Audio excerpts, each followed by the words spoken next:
మీకోసం తెచ్చింది necklace Mela flat 9.99 VA తో నవంబర్ 29 నుండి డిసెంబర్ 7 వరకు హిల్స్ బ్రాంచ్ త్వరలో ప్రారంభం.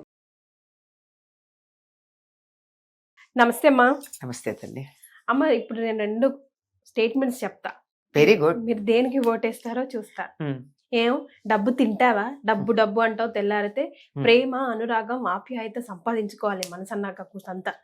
డబ్బు డబ్బు డబ్బు డబ్బు డబ్బే ప్రాధాన్యం కాదు అని ఒక మాట అయితే, డబ్బు లేకుండా జీవితమే లేదు. ప్రేమ, అనురాగ, ఆప్యాయత, ఆత్మీయత కూడా డబ్బుతోనే వస్తుంది. When there is no money there is no love అంటున్నారు. మీరు దేనికి సపోర్ట్ చేస్తారు? జీవితంలో అన్నీ ఉండాలమ్మా. జీవితం పరిపూర్ణంగా ఉండాలంటే, మా చిన్నప్పుడు ఎప్పుడో మేము కాలేజీలో చదువుకునే రోజుల్లోనూ, ఉద్యోగం కొత్తగా వచ్చిన రోజుల్లోనూ ఒక సినిమా వచ్చింది. అందులో పాటు ఆకలి ఉండదు, దాహం ఉండదు నిన్ను చూస్తుంటే. సినిమా పాట, ప్రేమలో పడ్డ దైవదాస సినిమా పాట ఏదో అదే పాట. ఆ పాట అవుతుంది, వాళ్ళు పెళ్లి చేసుకుంటారు. చివరికి చాలా హీన స్థితిలోకి వెళ్ళడం, చాలా ఇబ్బందులు పడడం అవన్నీ ఉన్నాయి. అంటే అప్పుడు మా పక్కన ఒక పెద్ద ఆవిడ ఉన్నారు. ఆ పాట విని, సర్లే అందరూ కూడా ఎవరో వాళ్ళని చూస్తే చాలు దేశంలో ఆర్థిక పరిస్థితి చక్కబడిపోతుందన్న. అంటే ఆకలి దాహం లేకపోతే ఆర్థిక పరిస్థితులు చక్కబడిపోతాయి కదా, ఖర్చే ఉండదు. అదే అంట. ప్రేమ, ఆప్యాయత, అనురాగం ఇవన్నీ ఉండాలి జీవితంలో. వాటితో పాటు ధనం ఉండాలి, డబ్బు కాదు. ధనం అగ్నిర్ధనం వాయుర్ధనం ఇంద్రోధనం వసు అని. ధనం అంటే ఇప్పటికిప్పుడు మనం ఉపయోగించుకోవడానికి కావాల్సింది ధనం.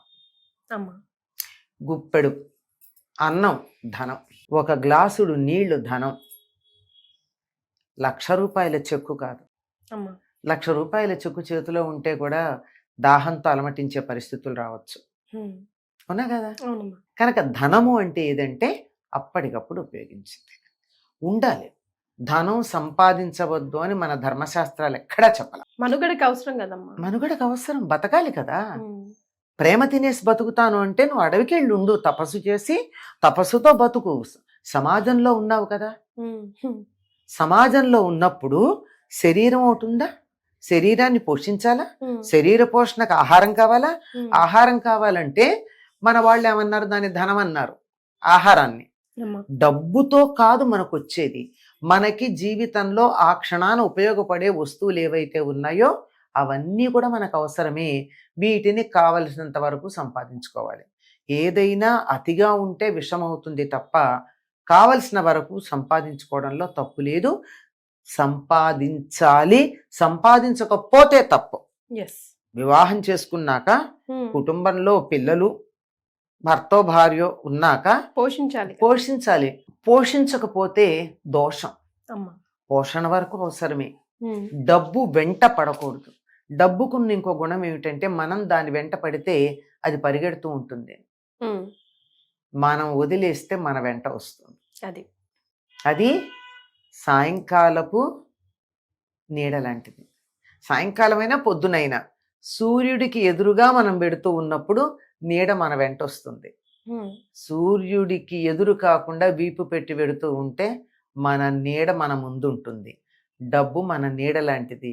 సూర్యుడు ముందు పెడతావా, సూర్యుడు ఎదురుగా పెడతావా, సూర్యుడికి వీపు పెట్టి పెడతావా అన్న దాని మీద ఉంది. ధనం అవసరమే, కానీ ధనమే జీవితం కాదు. డబ్బే ప్రపంచం కాదు. ధనమేరా జీవితం అని పాటలు పెట్టేసి, ఆకలి ఉండదు, అన్నం ఉండదు నిన్ను ఆకలి ఉండదు, దాహం ఉండదు నిన్ను చూస్తుంటే అని, ఇలాంటివి కాసేపు చమత్కారంగా పాడుకోవడానికో వినడానికో బాగుంటాయి. ఒక క్షణం ఆకలి గుర్తురాదు అంతే. అంతెందుకు, క్రికెట్ చూస్తున్న పిల్లాడికి ఆకలి తెలియదు, అంతేనా? మంచి సినిమా చూస్తుంటే పక్కన పెట్టిన కాఫీ గ్లాస్ మనం మర్చిపోతాము. అంత మాత్రాన అది అక్కర్లేదని కాదు కదా. దీన్ని మించి కాసేపు అది ఆకర్షించింది అంతే. జీవితం అంతా ఆకర్షించాలంటే వీళ్ళు అడవులకి తపస్సు చేసుకోండి. ఈ సమాజంలో ఉన్నప్పుడు, సంఘంలో ఉన్నప్పుడు, ఈ దేహాన్ని పోషించాల్సిన అవసరం ఉన్నప్పుడు, ఈ దేహ పోషణకు కావలసినటువంటి కుటుంబము, వ్యవహారము, సమాజము ఉన్నప్పుడు ధనం కావాల్సిందే. ఒక రిచ్ కిడ్ అవసరానికి కావాలి.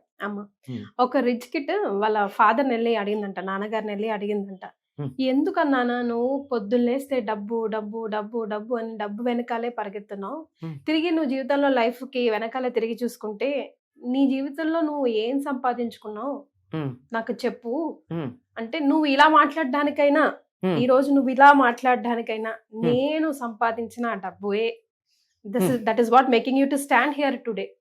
మీరు ఇలా ఉండాలంటే నేను ఇలా ఉండాల్సిందే, నేను ఇలా కష్టపడాల్సిందే, లేదంటే అయానో భయానో ఈ స్టేటస్ నేను మోయాల్సిందే అని. దీన్ని ఎలా చూస్తారమ్మా? అది కరెక్టే. అలా కాకపోతే ఏమయ్యేవాడు? నువ్వే బాగా సంపాదించుంటే నేను ఇట్లా ఉండేవాడిని కాదు కదా, నువ్వే గాని బాగా సంపాదించుంటే నాకు ఎంసెట్ ర్యాంక్ ఏదొచ్చిన సీటు కొనిపెట్టేవాడివి కదా, నువ్వే బాగా సంపాదించుంటే ఇంతకన్నా మంచి మొగుడిని కొనిపెట్టేవాడివి కదా అని పిల్లలు తండ్రిని అడిగే పరిస్థితి ఉంది. అది ఉంది సమాజంలో, ఇది ఉంది. రెండింటి మధ్య బ్యాలెన్స్ చేయాలి. ఏది అదొక్కటి పరమార్థం కాదు. ప్రేమ కావాలి, కానీ ఆ ప్రేమని మెయింటైన్ చేయడానికి కావలసినటువంటి ఆధారం కూడా కావాలి. బతికుంటే కదా మనం ప్రేమని పంచేది, పెంచుకునేది, తెచ్చుకునేది, ఇచ్చేది.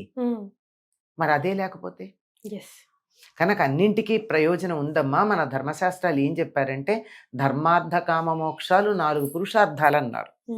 ధర్మబద్ధంగా జీవితం గడపాలి, ధర్మబద్ధంగా ధనం సంపాదించాలి, ధర్మబద్ధంగా సంపాదించిన ధనంతో ధర్మబద్ధమైన కోరికలు తీర్చుకోవాలి. ఇది బ్యాలెన్స్. ఈ బ్యాలెన్స్ చేయకపోయాక జీవితంలో వాపుకి బలుపుకి తేడా లేనట్టు అవుతుంది. కానమ్మా నిజంగా దేవుడు ఎద్దున్నోడికి బుద్ధిస్తాడు, బుద్ధిన్నోడికి ఎద్దియాడు అని ఒక సామెత ఉంది కదా. ఖచ్చితంగా ఏదో ఒక లోపం అయితే, ఎంతున్నా ఎంత లేకున్నా కూడా ఏదో ఒక లోపం అయితే, ఏదో ఒక పరీక్ష అయితే పెడతాడు కదమ్మా జీవితంలో. పెట్టని ఏమవుతుంది? అది లేకపోయినట్టయితే మనిషికి అసలు ఆలోచన ఉండదు, నేనే దేవుణ్ణి అనుకుంటాడు. ఉండని. కాకపోతే భగవంతుడు మనకిచ్చేటటువంటి ఒక గొప్ప ఈ వరం అనుకోవాలో, భగవంతుడు మన అనుగ్రహించాడు అనుకోవాలంటే ఏమిటంటే దాన్ని అధిగమించగలిగిన శక్తిని ఇవ్వడం.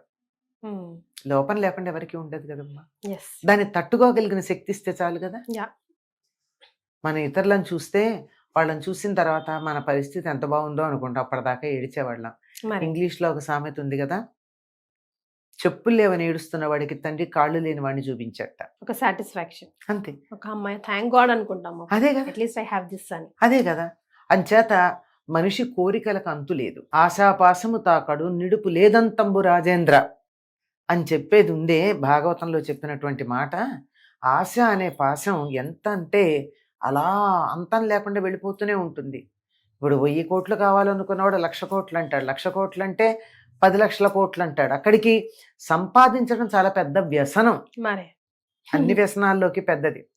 అంచేత అలా సంపాదించుకుంటూ వెడితే దాంట్లోనే మునిగిపోతారు. కానీ చివరికి వెనక్కి ఆ చిన్నపిల్ల అడిగిందే ధనవంతుడి కుమార్తె, అట్లా ఏం సాధించాను అన్నది ఉంటుంది. కనుక అటువంటి లోటు లేకుండా ఉండడానికి వెనక్కి తిరిగి చూస్తూ ధన సంపాదనతో పాటుగా ప్రేమను కూడా సంపాదించుకోవచ్చు. మనం అమెరికా వెళ్ళాలంటే రూపాయలు పనికి రావట్లేదు, భవిష్యత్తులో పనికి వస్తాయేమో తెలియదు, ప్రస్తుతం పనికిరావు కదా, పనికి రావట్లేదు. దాన్ని ఏం చేస్తున్నాం? మన రూపాయలతో డాలర్లుగా మార్చుకుంటున్నాం. అట్లాగే మన దగ్గర ఉన్నటువంటి ధనాన్ని ప్రేమగా మార్చుకునే మార్గాలు ఉన్నాయి, అలా చేసుకోవచ్చు. సూపర్ అమ్మా. ఆన్ దిస్ నోట్ ధన్యవాదాలు.